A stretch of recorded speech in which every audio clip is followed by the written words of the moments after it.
வணக்கம் உறவுகளே. இன்றைக்கு என்னுடைய யூடியூப் காணொளியில் நீங்கள் காண இருக்கும் வீடியோ இன்றைக்கு ஒரு குட்டி சமையல் விலாக் தான் பார்க்க போகிறீங்க. அது இன்றைக்கு சைவ உணவுகள் சமைச்சிருக்கிறேன். இன்றைக்கு நாங்கள் சுதுமலை அம்மன் கோயிலுக்கான விதரம். அப்போ அதுக்காக நான் இன்றைக்கு சமைச்சிருக்கிறேன். என்னென்ன சமைச்சிருக்கிறேன் என்று சொல்லி வாங்க வீடியோக்குள்ளே போய் பார்க்கலாம். நான் இன்றைக்கு இதில் மெயினாக உங்களுக்கு கடலை கத்தரிக்காய் குழம்பு சமைக்கிற வீடியோவை தான் எடுத்திருக்கிறேன். அதையும் பார்க்கலாம் வாங்கோ. என்னுடைய வீடியோவை ஃபர்ஸ்ட் டைம் பார்க்குற நீங்களாக இருந்தால் மறந்துடாமல் சப்ஸ்கிரைப் பண்ணிவிட்டு பக்கத்தில் இருக்கிற பெல் பட்டனையும் கிளிக் பண்ணிவிட்டு பாருங்கள்.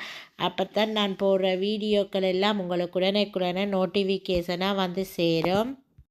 இன்றைக்கு நான் உங்களுக்கு ஒரு குட்டி விழாக்காத்தான் எடுக்க போகிறேன். இந்த வீடியோ இதில் நான் இன்றைக்கு நிறைய மரக்கறிகள் எடுத்து வச்சிருக்கிறேன். இன்றைக்கு எங்களோட சுதுமலை அம்மன் கோயில் கொடியேற்றம். அதுக்காக நான் இன்றைக்கு மரக்கறி சாப்பாடு விதரம். அதுக்கு என்னென்ன மரக்கறி எடுத்துருக்கிறேன்னு சொல்லி பார்க்கலாம். முதல்ல பீட்ரூட் எடுத்துருக்கிறேன், மரவள்ளி கிழங்கு, பூசணிக்காய், கத்தரிக்காய், தக்காளி பழம், கரட்டு, உள்ளி, வெங்காயம், பச்சை மிளகாய், வாழைக்காய், கருவேப்பமில்லை இதெல்லாம் எடுத்து வச்சிருக்கிறேன். இப்போ இதெல்லாத்தையும் நாங்கள் க்ளீன் பண்ணிவிட்டு எப்படி சமைக்கிறோன்னு சொல்லி பார்க்கலாம். என்னென்ன சமைக்க போகிறேன்னு சொல்லி க்ளீன் பண்ணிவிட்டு உங்களுக்கு நான் காட்டுறேன். பார்த்தீங்கன்னு சொன்னால் எல்லா மரக்கறிகளையும் நான் கட் பண்ணி வச்சுட்டேன் பாருங்க. இது மரவள்ளி கிழங்கு கட் பண்ணி வச்சிருக்கிறேன் பொரியலுக்கு. இது வாழைக்காயும் நண்டைக்கு பொரிக்க போகிறேன் பாருங்க. வாழைக்காயும் இது கத்தரிக்காயை இப்படி நீளமாக கட் பண்ணி எடுத்து வச்சுக்கேன். இதை பொரித்து கடலை கத்தரிக்காய் குழம்பு வைக்கிறதுக்காக ரெடி பண்ண போகிறேன். பார்த்தீங்கன்னா பீட்ரூட்டை நான் நல்லா கரட் திருவுற தட்டில் இப்படி திருவி எடுத்து வச்சுருக்கிறேன். இது பீட்ரூட் வர செய்கிறதுக்காக. இப்போ மற்றது பார்த்தீங்கன்னா மரவள்ளி கிழங்கும் பூசணிக்காயும் கட் பண்ணி எடுத்து வச்சிருக்கிறேன். கறி காய்ச்ச போகிறேன்.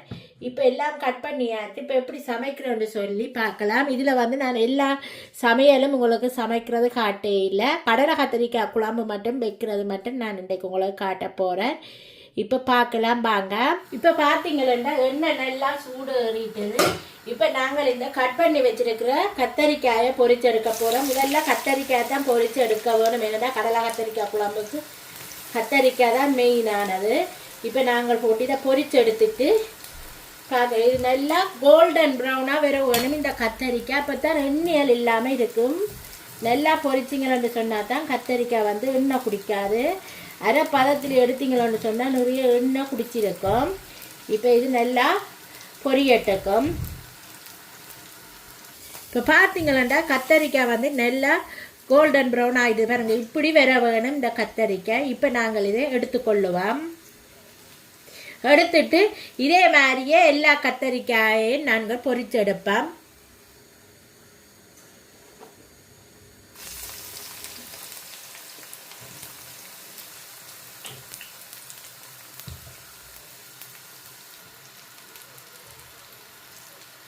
இப்போ பார்த்தீங்களா எண்ணெய் சூடு ஏறிட்டுது. நான் அதுக்குள்ள பெருஞ்சீரகமும் போட்டுருக்கிறேன். எண்ணெய் சூடு ஏறின உடனே இதில் பார்த்தீங்கன்னா நான் சின்ன வெங்காயம் தான் கரைச்சி யூஸ் பண்ணேன். சின்ன வெங்காயம் போடுறேன்.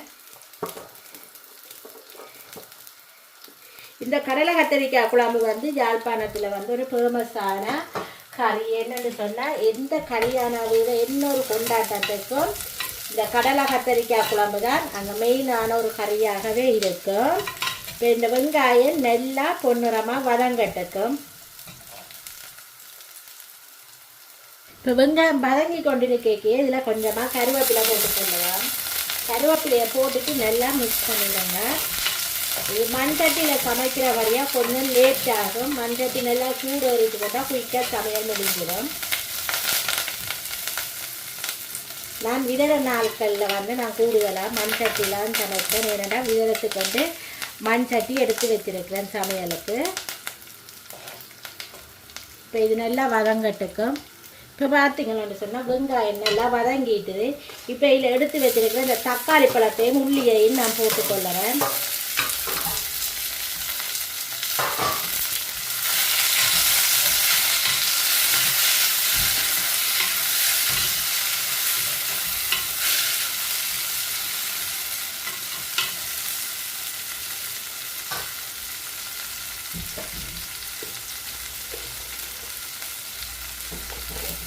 இந்த கறிக்கு தேவையான அளவு உப்பு போட்டுக்கொள்கிறேன்.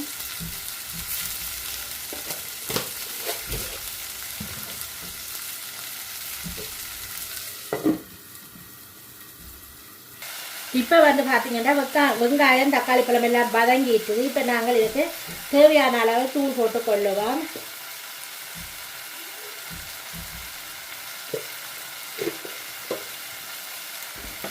போட்டுட்டு இதை நல்லா மிக்ஸ் பண்ணிக்கிடுங்க.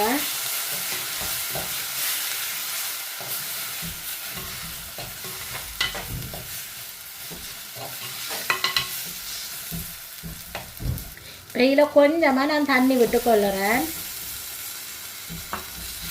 விட்டு இதை நல்லா மிக்ஸ் பண்ணுங்க.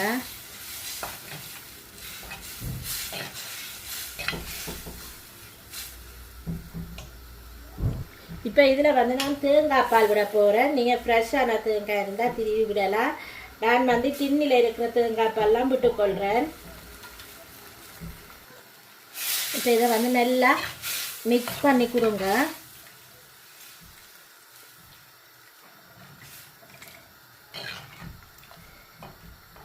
இப்போ இதில் அவிச்செடுத்து வச்சிருக்கிற இந்த கடலையை நான் போட்டுக்கொள்கிறேன். தேவையான அளவு போட்டுக்கொள்ளுங்க.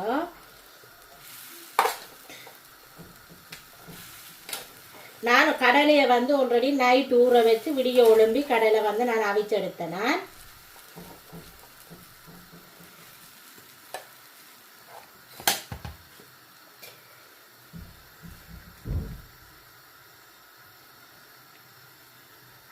இப்போ வந்து இந்த கடலையை வந்து நல்லா மிக்ஸ் பண்ணி விடுவேன்.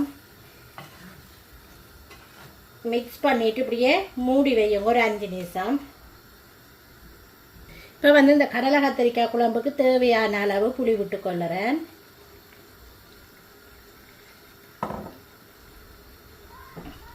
விட்டுட்டு அப்படியே மூடி வையுங்க.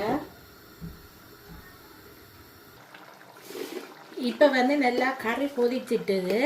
இப்போ இதை வந்து நாங்கள் ஒரு ஸ்பூனால் சீனி போட்டுக்கொள்கிறேன். நான் ப்ரௌன் சுகர் போட்டுக்கொள்கிறேன். உங்களுக்கு என்ன ஒயிட் சுகர் விருப்பம் என்றாலும் நீங்கள் போட்டுக்கொள்ளலாம். சுகர் போட்டுட்டு இதை நல்லா மிக்ஸ் பண்ணி விடுங்க. இப்போ நாங்கள் இந்த பொரிச்செடுத்து வச்சுருக்கிற கத்தரிக்காயை இதில் போட்டுக்கொள்ளுவோம்.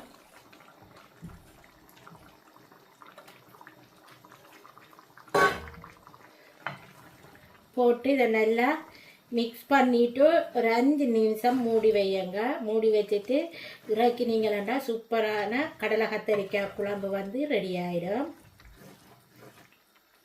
இனி நாங்கள் கடலை கத்திரிக்காய் குழம்பு ஒரு 5 நிமிஷத்துக்கு அப்புறம் பார்க்கலாம். பார்த்தீங்களா என்னுடைய சமையல் எல்லாம் முடிஞ்சது. பாருங்கள் என்ன சமைச்சிக்கணுண்டு. ஒயிட் ரைஸ் வச்சுருக்கிறேன். மற்றது பருப்பு, அப்பளம், கரட் சம்பல், கரட்டு, பல்லாரை, தக்காளி பழம், வெங்காயம், தேங்காய் பழம் போட்டு செய்திருக்கிற சம்பல்.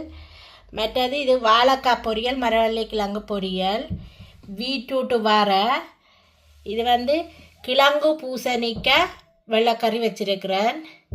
இது அப்புறம் பால் சொதி வச்சுருக்கிறேன். தக்காளி பழம் போட்டு பால் சொதி வச்சுருக்கிறேன்.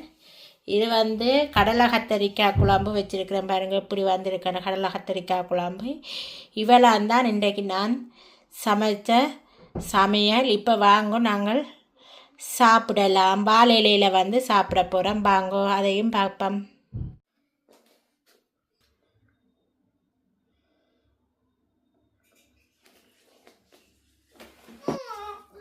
சாப்பிட்டு பார்த்து சொல்லு அம்மா சமைச்ச சாப்பாடு எப்படி இருக்குண்டு.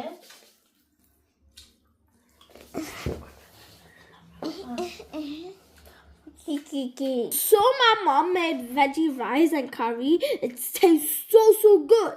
If you want to do this the same thing, make sure your mom copies our recipe and made it. If it's so good, then give us a like and a subscribe. Bye bye. சாப்பாடு சூப்பராகவும் அருமையாக செஞ்சு வேறடா சமைச்சு இப்படி வாழையில இருந்து சாப்பிட்றது ஒரு வாழையில சாப்பாடு ஒரு டேஸ்ட்டு தான். தனி டேஸ்ட்.